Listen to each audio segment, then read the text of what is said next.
I like to address something Apa beza antara kenal dengan kawan? Kenal is someone yang korang pernah jumpa, terserempak kat luar, and that's it.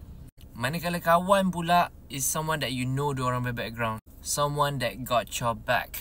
Saya ni simple, orang berbudi kita berbahasa. Tapi kalau cara cakap pun dah kerek, memang saya takkan tolong. Senang cerita, cara minta tolong orang ada cara dia. Tanya dulu, bro apa khabar? Okey tak kerja ni? Sebenarnya aku ada niat ni nak minta tolong kau. Aku kena buang kerja, notis bulan. Boleh tak tolong aku? Ada kerja kosong ke kat dalam Singapura, bagi tahu aku. Bukan kau WhatsApp aku cakap kau ada urgent, lala pasal kau. Straight to the point bro. Aku tak kenal kau, kau tak kenal aku. Senang cerita, kau baru kenal aku sekali, dua kali terserempak kat luar, kau minta tolong aku. Kalau cara kerek cakap dia is like, kau siapa nak aku tolong kau? Macam tu.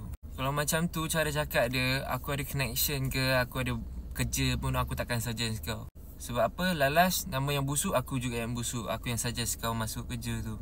So renung-renung lah apa beza kenalan dengan kawan. Kalau kawan aku memang aku akan tolong.